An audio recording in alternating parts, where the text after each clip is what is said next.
Muy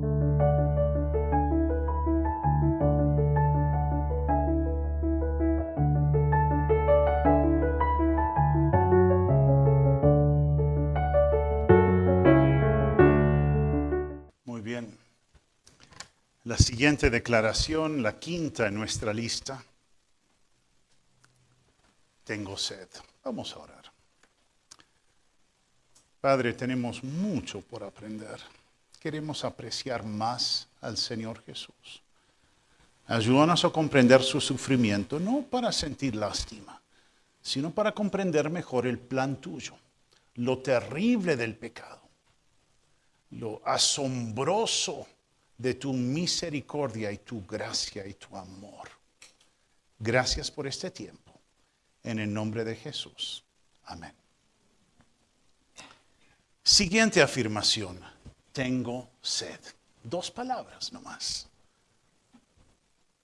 Leemos en Juan 19:28. Después de esto, sabiendo Jesús que todo ya se había consumado, para que se cumpliera la escritura, dijo, tengo sed.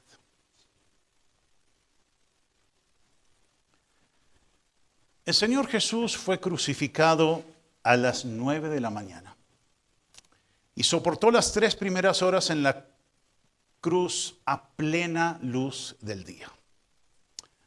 Y luego vino la oscuridad.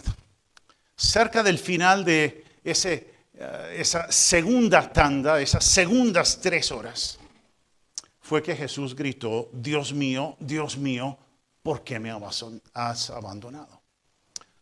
Sus 3 primeras declaraciones estaban centradas en otros. La primera fue dirigida a sus enemigos.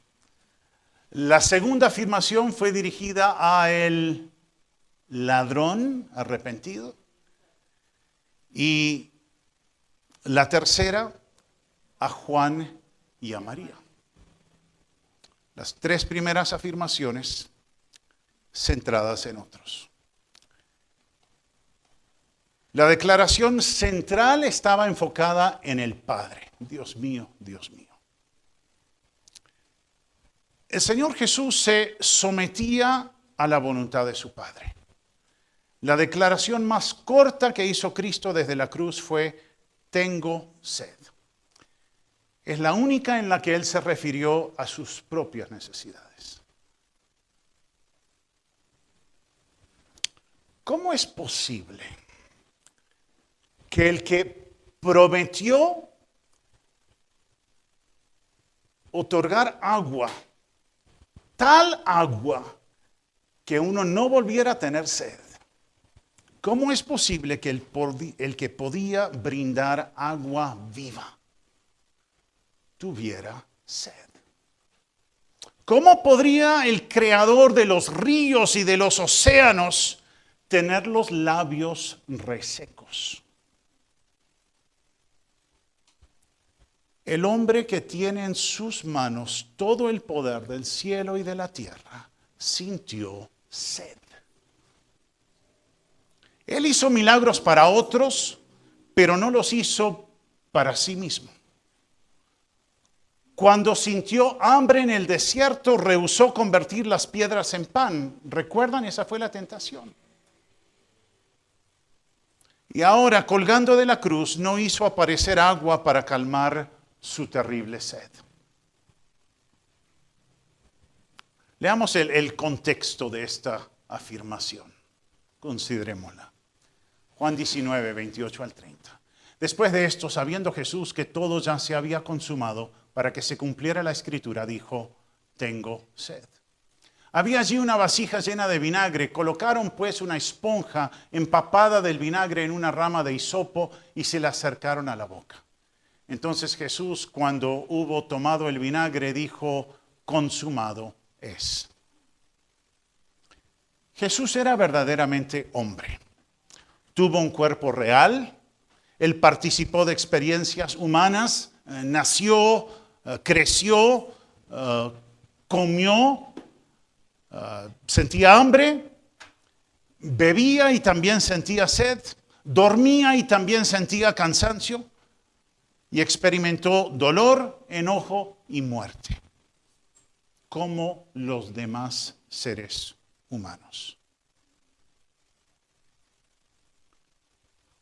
Pero él no pecó, como nos dice Hebreos 7:26, pues él era santo, inocente, sin mancha, apartado de los pecadores y hecho más sublime, más exaltado, más allá de los cielos. Pero siendo santo, inocente, inmaculado, apartado de los pecadores y exaltado más allá de los cielos, compartió las debilidades de la naturaleza humana. Mientras estaba en la cruz, Cristo sintió la intensidad tanto del sufrimiento físico como del sufrimiento espiritual. Al llegar al Calvario, leemos en Marcos 15:23 que le ofrecieron el mismo narcótico que habían recibido los dos ladrones. Pero dice Marcos 15:23 que él no lo aceptó. Él rehusó beber el vino mezclado con mirra porque quería estar en perfecto control de sus facultades al momento de morir en la cruz. Jesús, completamente humano. ¿Qué significa para ti la humanidad de Cristo? Bueno, puedes estar seguro de que Él es capaz de compadecerse de ti, de identificarse con tu dolor. Puedes estar seguro que acercarte sin miedo a Él es posible, sabiendo que Él te entiende y puede ayudarte. El autor de la epístola a los Hebreos lo dice de la siguiente manera: porque no tenemos un sumo sacerdote que no pueda compadecerse de nuestras flaquezas, sino uno que ha sido tentado en todo como nosotros, pero sin pecado. Por tanto, acerquémonos con confianza al trono de la gracia para que recibamos misericordia y hallemos gracia para la ayuda oportuna. ¿Eso te anima? ¿Te alienta el hecho de que Él está al alcance? ¿Que te puedes acercar a Él? ¿No es distante? Espero que esa realidad expresada en Hebreos 4:15-16 te anime a orar, te anime a confiar en Él para obtener la gracia que necesitas a fin de mantenerte en pie, a fin de que no caigas, y que te anime también a orar por otros que están heridos, que flaquean. La crucifixión es una forma muy dolorosa de morir. Entre los efectos de la crucifixión está una sed intensa. Alguien describió la crucifixión como un proceso lento de deshidratación. Muchos otros efectos también, pero ese es uno de ellos. Al estar el crucificado expuesto al sol, todo el tiempo se van drenando del cuerpo líquidos vitales.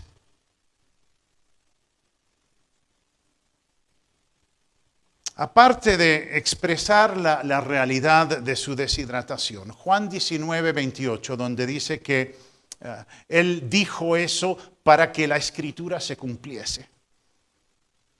No solamente expresaba la realidad de su deshidratación, sino que Jesús gritó: tengo sed, para dar cumplimiento a la profecía de Salmo 69:21, que dice: y por comida me dieron hiel, y para mi sed me dieron a beber vinagre.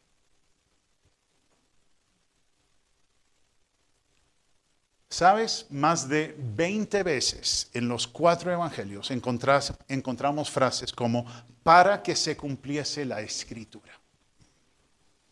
Jesús siempre hizo la voluntad del Padre. Él es el siervo obediente de Dios. Él sentía en ese momento y sintió a lo largo de su ministerio la necesidad de obedecer la palabra de Dios.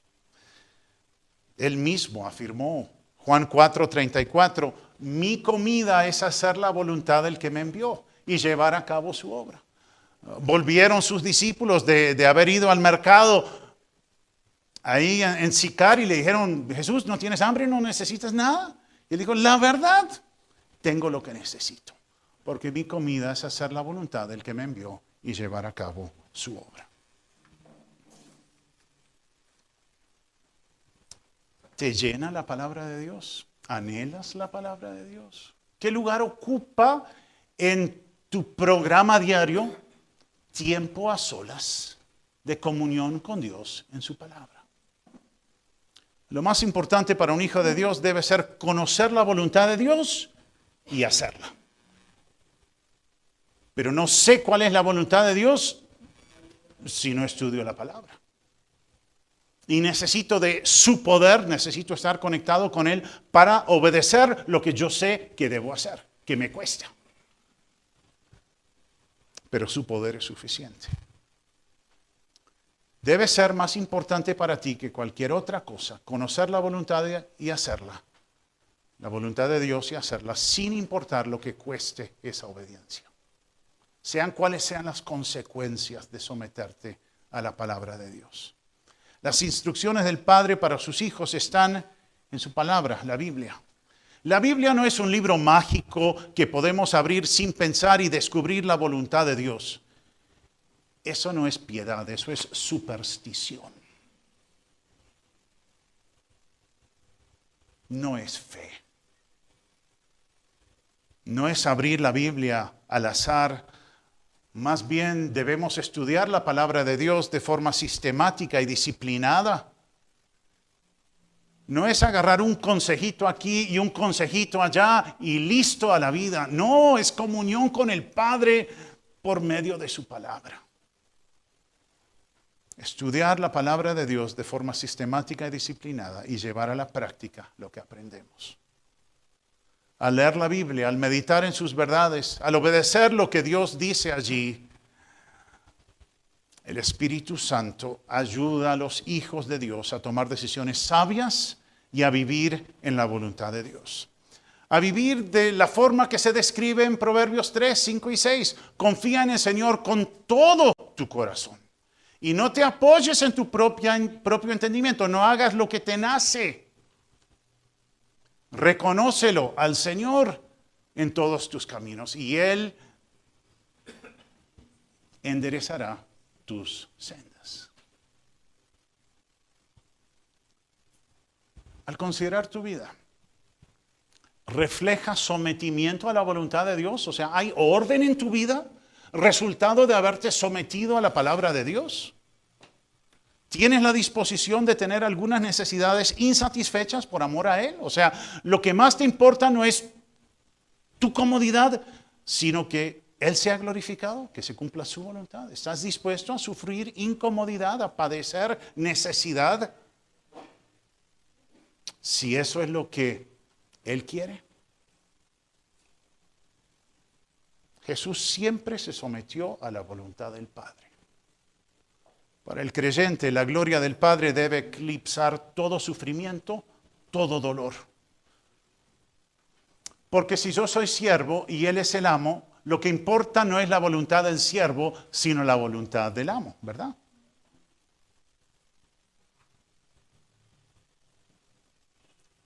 Romanos capítulo 15, versículos 2 y 3. Cada uno de nosotros agrade a su prójimo en lo que es bueno para su edificación.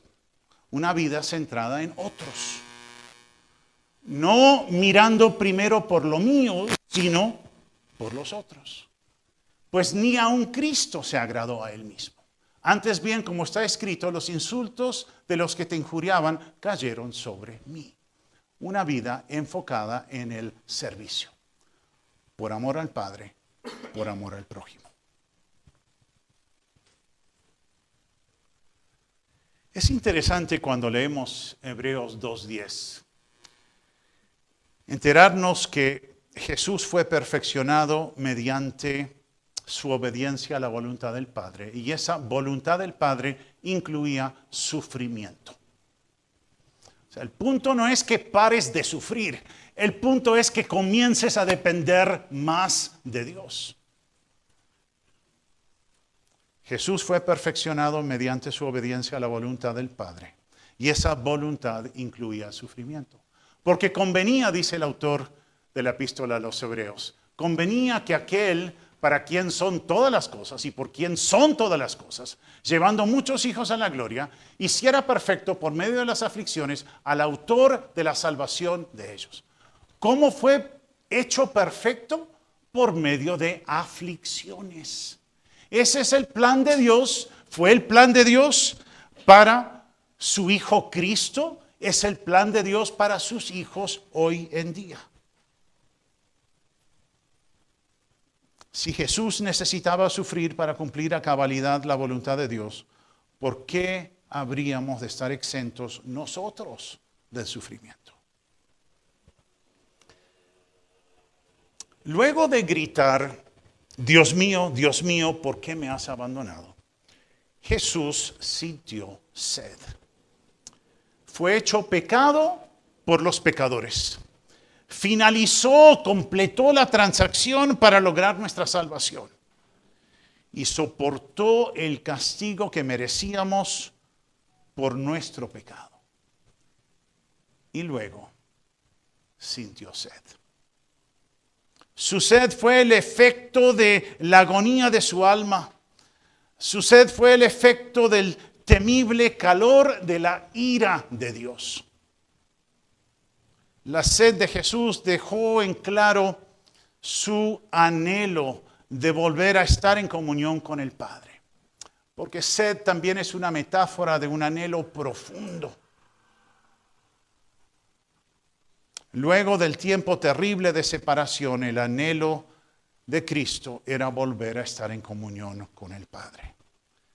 Miren cómo lo expresa el salmista, como lo expresó el salmista en Salmo 42, 1 y 2.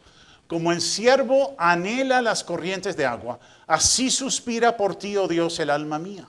Mi alma tiene sed de Dios, está insatisfecha, anhela la comunión con Dios.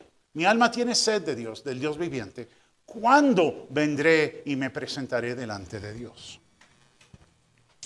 ¿Te identificas con ese clamor del salmista?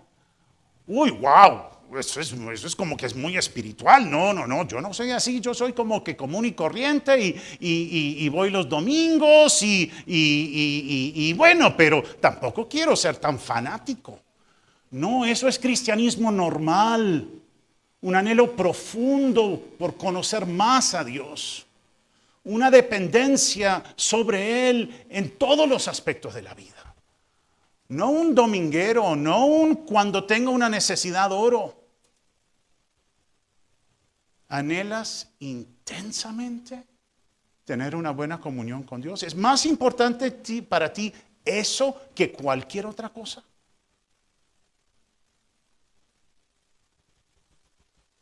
En el relato del rico y Lázaro en Lucas 16, se subraya el hecho de que el infierno es un lugar donde se tiene que, que alguien venga y con el dedo, una gotica siquiera de agua. ¿Se acuerdan de ese relato? El infierno es un lugar de sed, o sea, donde nunca se logra lo que se quiere. De un vacío permanente. El infierno es un lugar de sed constante, donde la gente vive con sed eternamente y nunca está satisfecha.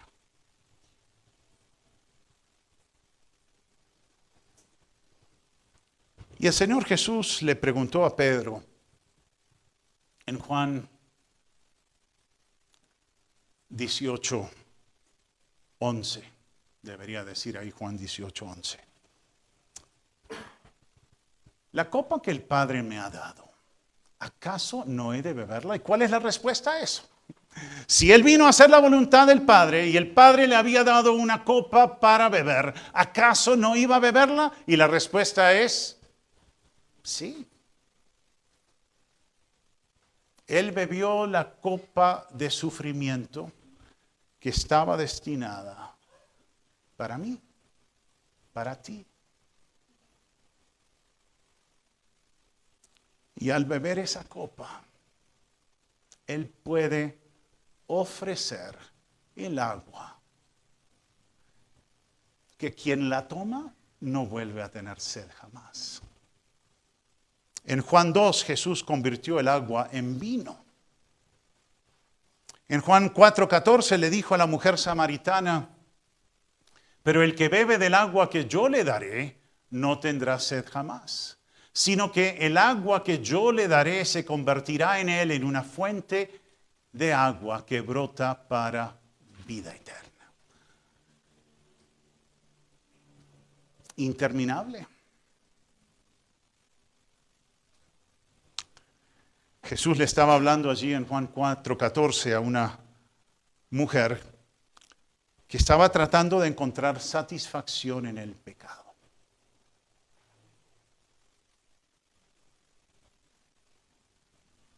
Pero sabes, el pecado nunca calma nuestra sed interna. Antes, cuanto más pecas, más se incrementa el deseo, esa sensación de que me falta algo. Se incrementa el deseo por el agua pura, por la que satisface. El pecado no hace sino disminuir el gozo y aumentar el sentido de que uno está bien vacío. Y lo que necesita es el agua de vida eterna. Jesús estaba en la fiesta de los tabernáculos y en Juan 7:37 se nos dice que mientras estaba allí, Jesús exclamó, si alguien tiene sed, que venga a mí y beba.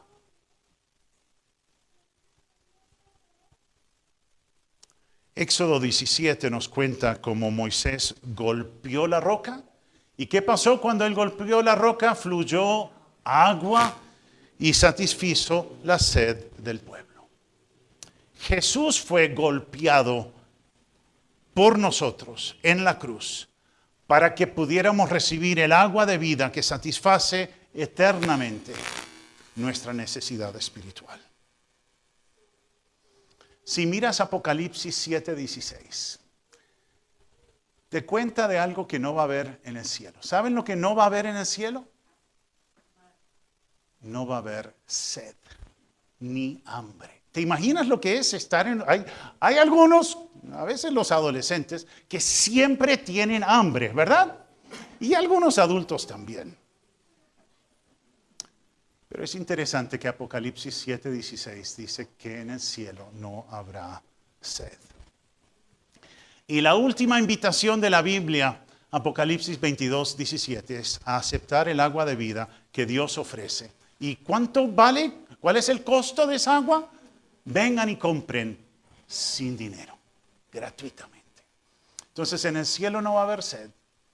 Y termina la Biblia diciendo, el que tiene sed, venga, venga, sin dinero. O sea, ¿cómo rechazar una oferta así?